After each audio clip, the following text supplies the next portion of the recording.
કોંગ્રેસની political affairs કમિટીની બેઠક મળી હતી, જેમાં અનેક નિર્ણયો સાથે આગામી પેટાચૂંટણીમાં કોંગ્રેસ આમ આદમી પાર્ટી સાથે ગઠબંધન નહીં કરે. આ અંગે કોંગ્રેસ પ્રમુખ શક્તિસિંહ ગોહિલનું નિવેદન પણ સામે આવ્યું છે. શક્તિસિંહ ગોહિલે કહ્યું, ગુજરાતની જનતા ત્રીજી પાર્ટીને મત નથી આપતી. કોંગ્રેસ પાર્ટીને આમ આદમી પાર્ટીએ નુકસાન કર્યું, પણ જનતાએ કોંગ્રેસને મત આપ્યા જ છે. એટલે વિસાવદર અને કડીની પેટા ચૂંટણીની બંને બેઠક કોંગ્રેસ એકલા હાથે લડશે. અમારી આજે પોલિટિકલ અફેર્સ કમિટીની મીટિંગ ખૂબ લંબાણપૂર્વક ચર્ચાઓ થઈ. એક ટેલેન્ટ હન્ટ અને કાર્યકર્તાના દિલમાં શું છે અને શું આગળની સંગઠનના નવસર્જન માટેની ને મજબૂતી બનાવવા માટેની વાત એ રાષ્ટ્રીય કક્ષાએથી એનો પાયલોટ પ્રોજેક્ટ ગુજરાતમાં લાગુ પડે છે, એના અંગેની વિસ્તૃત ચર્ચાઓ કરી છે. ગુજરાતમાં 2 પેટા ચૂંટણીઓ વિધાનસભાની આવી રહી છે, ત્યારે પોલિટિકલ અફેર્સ કમિટીમાં ચર્ચાઓ થઈ. આજે ગઠબંધનનો કેટલો ધર્મ હોય છે.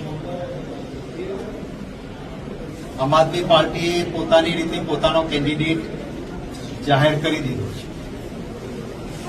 અગાઉ રાષ્ટ્રીય કક્ષાએ અમારું ઇન્ડિયા ગઠબંધન છે, ઇન્ટેક્ટ છે અને રહેવાનું છે. રાજ્યોની પરિસ્થિતિમાં રાજ્યો પોતાની રીતે નિર્ણય કરતા હોય છે.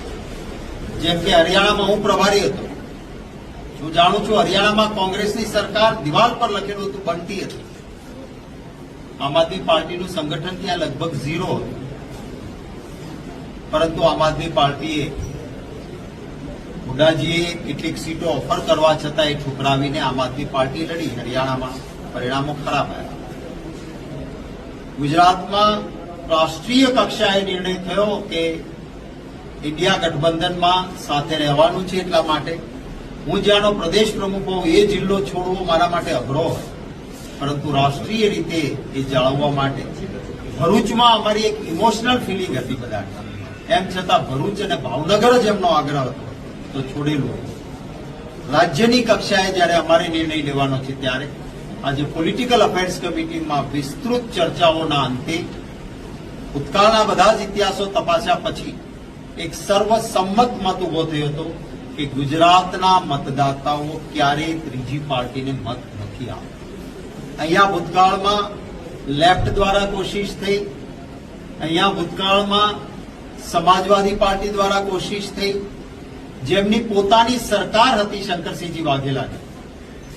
એમણે પોતે પ્રયત્ન કર્યો, પોતાની સરકાર હોવા છતાં માત્ર 4 182 માંથી ચૂંટાયા હતા.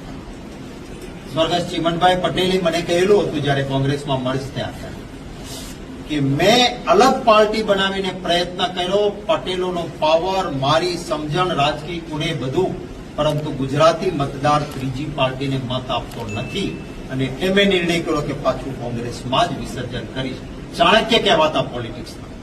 એટલે આમ આદમી પાર્ટી ને એક હવા ઉભો કરીને 11% મતો તોડીને કોંગ્રેસ પાર્ટીને જબરજસ્ત નુકસાન કર્યું એમણે, પરંતુ ગુજરાતી મતદાતાએ એમ છતાં વધારે મતો તો કોંગ્રેસને જ આપ્યા. મુખ્ય વિરોધ પક્ષ એ કોંગ્રેસ પાર્ટી જ રહી છે. આ સંજોગોમાં વિસ્તૃત ચર્ચાના અંતે ગુજરાતીઓના હિતમાં કોંગ્રેસ પક્ષે નક્કી કર્યું છે કે વિસાવદર અને આ બંને બેઠકો કોંગ્રેસ પક્ષ પોતાના સિમ્બોલ પર મજબૂતીથી જીતવા માટે લડશે. અને હું વાલા ગુજરાતીઓને વિનંતી કરીશ કે આપ અમારી આ જે ગુજરાતીઓના હિત માટેની લડત છે, ત્યારે એક મજબૂત વિરોધ પક્ષ અત્યારે બને. એટલા માટે બંને જગ્યાએ કોંગ્રેસને મતદાતાઓ મત અને આશીર્વાદ આપે અને 2027માં સેવાની સાધના માટે આજે મજબૂત વિરોધ પક્ષ બનવા માટે આ બંને સીટ જીતાડો. આવતા દિવસોમાં પૂરા આશીર્વાદ સાથે સત્તાની માત્ર પડાવી લેવાની ભાવનાની સેવાની સાધના માટે કોંગ્રેસ પોઝિટિવ એજન્ડાથી આવે, ત્યારે 2027માં સત્તાના સૂત્રો મારા વહાલા ગુજરાતીઓના આશીર્વાદથી મળે એવી નમ્ર પ્રાર્થના.